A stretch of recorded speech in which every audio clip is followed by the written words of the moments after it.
سورہ حج کی آیت نمبر 73 سورہ حج کا 10واں اور آخری رکوع اور 17ویں پارے کا 17واں اور آخری رکوع۔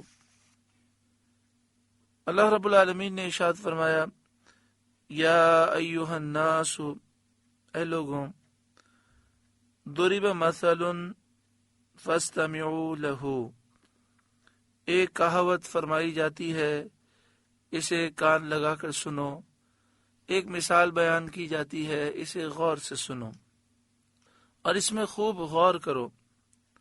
وہ کہاوت یہ ہے، وہ مثال یہ ہے کہ تمہارے وہ بت جنہیں تم پوجتے ہو، ان الذین تدعون من دون اللہ، وہ جنہیں اللہ کے سوا تم پوجتے ہو، ان کی عاجزی، بے قدرتی اور بے بسی اور بے کسی کا یہ حال ہے کہ وہ ایک نہایت چھوٹی سی چیز بھی نہیں بنا سکتے۔ لن یخلقوا ذبابا ولو اجتمعوا لہ، ایک مکھی نہ بنا سکیں گے اگرچہ سب اس پر اکٹھے ہو جائیں۔ تو عقل مند کو کب یہ زیب دیتا ہے کہ ایسے کو خدا الہ معبود سمجھے، ایسے کو پوجنا، الہ خدا معبود سمجھنا، قرار دینا کتنا انتہا درجے کا جہل ہے، جہالت ہے۔ یہاں پر دیکھیں، فرمایا گیا کہ جن بتوں کی تم پوجا کرتے ہو یہ ایک مکھی نہیں بنا سکتے۔ بتوں کی مذمت کی گئی، ان کی بے بسی، بے کسی ظاہر کی گئی، لیکن دوسری طرف وہی قرآن مجید فرقان حمید کہ جو بتوں کی بے بسی ظاہر کر رہا ہے، وہی قرآن پاک دوسری طرف اللہ والوں کی طاقت اور ان کی شان بیان فرماتا ہے۔ حضرت عیسیٰ علیہ السلام کا ذکر ہوا تو حضرت عیسیٰ علیہ السلام کے ذکر میں یہ بات بیان کی گئی کہ آپ نے یہ اعلان فرمایا کہ میں مٹی سے پرندے کی صورت بناتا ہوں، اس میں پھونک مارتا ہوں تو وہ اللہ کے اذن سے پرندہ ہو جاتا ہے۔ یعنی حضرت عیسیٰ علیہ السلام پھونک ماریں تو اس میں جان آ جاتی ہے، وہ پرندہ بن جاتا ہے۔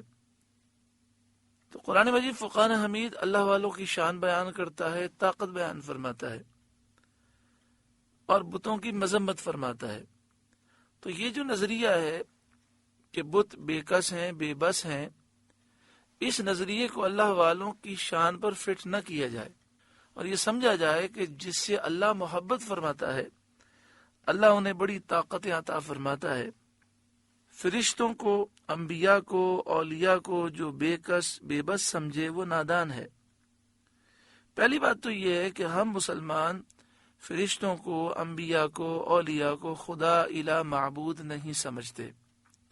دوسری بات، ہم یہ عقیدہ رکھتے ہیں کہ یہ جو کچھ بھی کام کرتے ہیں اللہ کے حکم سے کرتے ہیں، اللہ کے اذن سے کرتے ہیں، اور ان میں جو طاقتیں ہیں یہ اللہ کی دی ہوئی طاقتیں ہیں، تو لہذا شرک کا کوئی سوال ہی پیدا نہیں ہوتا۔ قرآن مجید فرقان حمید سے یہ اسلوب سمجھ میں آیا کہ بتوں کی مذمت کی جائے گی اور بتوں کو بے بس بے کس قرار دیا جائے گا اور اللہ والوں کی شان بیان کی جائے گی۔ بعض لوگوں کے ذہنوں میں یہ خیال ہوتا ہے کہ ہم اللہ والوں کی توہین اس لیے کر رہے ہیں کہ لوگوں کے دلوں سے شرک نکل جائے، اور وہ کہتے ہیں ہمیں یہ ڈر لگتا ہے کہ اللہ والوں کی شان سن کر لوگ مشرک ہو جائیں گے، تو اس لیے ہم اللہ والوں کی توہین کرتے ہیں۔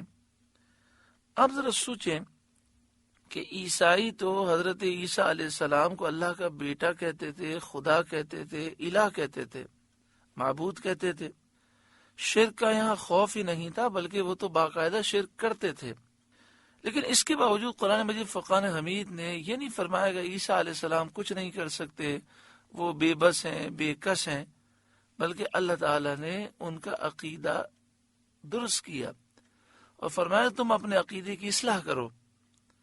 عیسیٰ علیہ السلام مردوں کو زندہ فرماتے ہیں، مریضوں کو شفا دیتے ہیں، مادرزاد اندھوں کو آنکھیں دیتے ہیں، برس کے مریضوں کو شفا دیتے ہیں، غیب کی خبریں دیتے ہیں، مٹی سے پرندہ بنا کر اس میں پھونک مارتے ہیں تو اس میں روح آ جاتی ہے، مگر وہ خدا نہیں ہے، الہ نہیں ہے، معبود نہیں ہے، اللہ کے بیٹے نہیں ہیں۔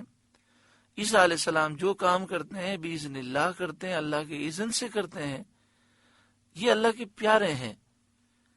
تو اسی طرح ہم بھی یہی کہتے ہیں کہ جب آپ فرشتوں کے بارے میں، انبیاء کے بارے میں، اولیاء کے بارے میں ذکر کریں تو ان کی شان بیان کریں، اور ساتھ میں یہ کہیں کہ وہ خدا نہیں ہے، الہ نہیں ہے، معبود نہیں ہے، اللہ کے اذن سے یہ ساری طاقتیں ہیں اور وہ اللہ کے پیارے بندے ہیں۔ جب وہ اللہ کے پیارے ہوئے تو اللہ نے یہ شان، رفعت اور یہ طاقتیں عطا فرمائیں۔ شرک کی مذمت اور توحید کے درس دینے کا یہ مطلب نہیں کہ فرشتوں، انبیاء اور اولیاء کی طاقتوں کا انکار کیا جائے اور ان کی توہین و بے ادبی کی جائے۔ حقیقی توحید کا درس وہ ہے جو قرآن دیتا ہے۔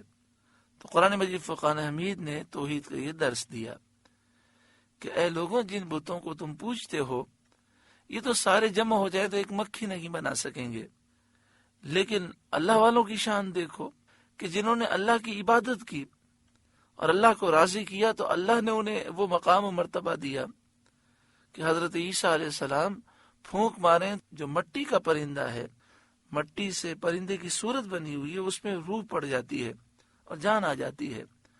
تو اے لوگوں، تم اللہ کی عبادت کرو، جب تم اللہ کے ہو جاؤ گے تو اللہ تمہارا ہو جائے گا، ساری کائنات تمہاری ہو جائے گی۔